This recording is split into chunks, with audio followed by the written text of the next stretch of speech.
Hello there, it's LaserMax, and today I'm gonna be making a commentary style video where I talk about attacks in Blade Symphony. So, you can see a lot of new and also experienced players use a lot of wacky attacks. And, well, a lot of the time they just end up... Say fucking word. Yeah.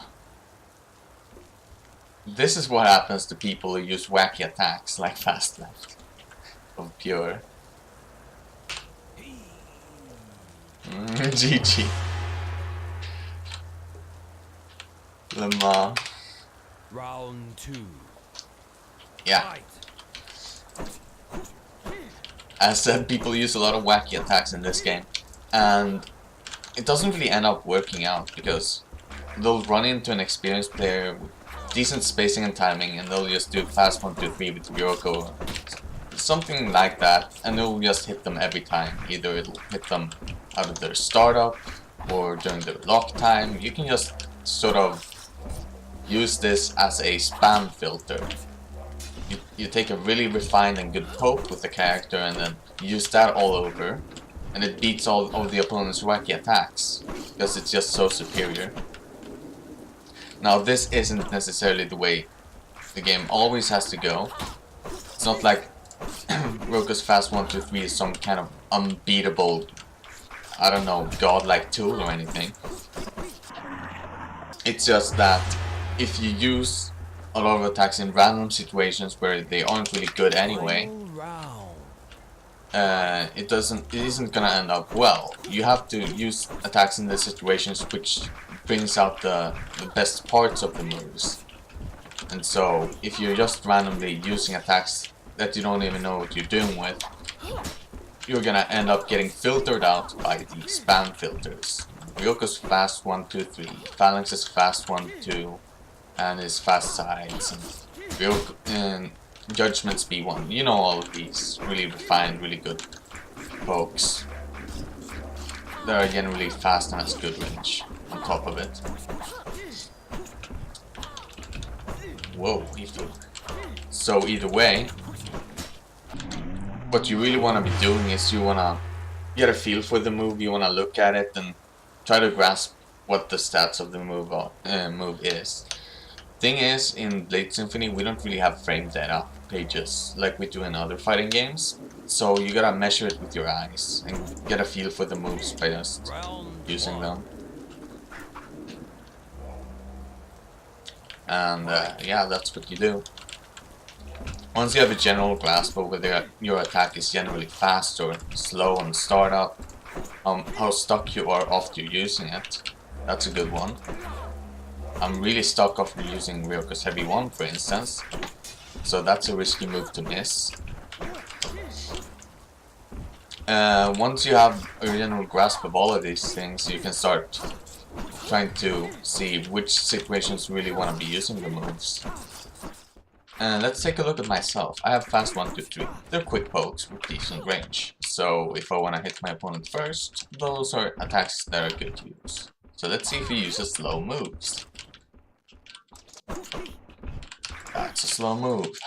That's another slow move. Same move. F3 is also slow, with grabs in the air. I think it's pretty safe to assume that I can just walk up to him and hit him when he's gonna use attacks like that. So, let's walk up. Yeah, he grabbed me. I'm gonna keep trying that and see if it works in the long run. Doesn't seem like it's working now. That's another slow move. Slow move. But they're well spaced.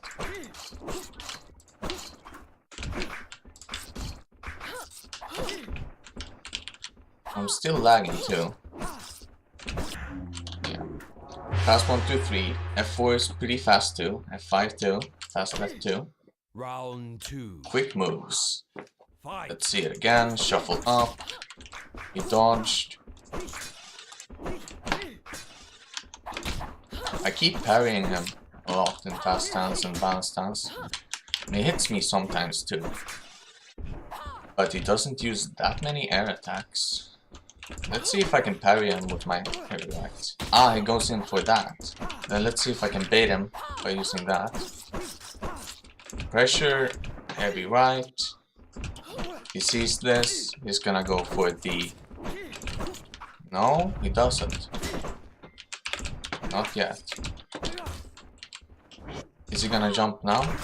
Still doesn't jump. Well, you can see how I'm doing this. I see that he tries to parry it with the air stance, with the heavy. After I did 2. So I tried to do 1 and then like hit him with fast. So the way I reason is, when I see him using moves with slow startup, I try to use the fast moves and hope that they will hit him out of them. I pay attention to the stances he's using. Here he's using a lot of air attacks, so I'm gonna do balance and fast. He stops using air attacks, then I use heavy. Balance attack. My heavies don't even hit him, but it doesn't matter if they do, because it doesn't punish him. Equal parry. Heavy, heavy, heavy. There he did the air attack, and I got him. You always gotta stay ahead of your opponent. I just keep anticipating him changing stance before he does it. Hey, I got a compliment. European judgment. He has good spacing and all that. But it's gonna be quite hard on him because of the lag. B1. B2, that has a lot of lock time. Okay. That has short range. And there's an opening between B1 and B2. He's charging at me. I can punish that. Ah, he did the B2.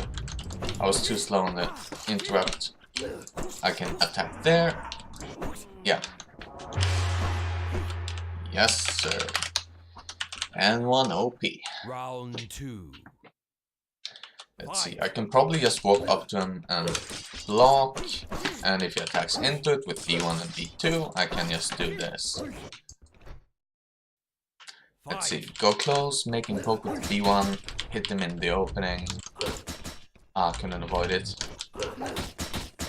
That attack has long lock time. Ah, I can't bait it out. The lag is making it so hard to go in and go out. So I gotta not go as deep. So I gotta back up there, yeah. Here I go. I'll go for... Oh, we thought the same thing. Ah, is he gonna do the B2 now? Yeah, bait it out.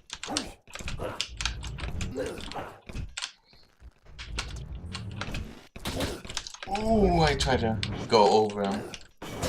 And then I get that. So some of those openings are just common openings that you can see people using. I'm sure there's plenty of things I could be taking advantage of that I am not taking advantage of right now. Like punishing Judge for missing a B2. That's a classic. And in between B1 and B2 you have time to interrupt the B2. But not of course if I change it up and do something like this, or maybe if I stand still after the B1 to get some extra parry linger. You know.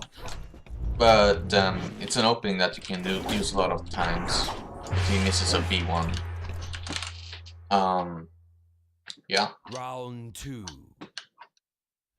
So I hope you get the hang of this.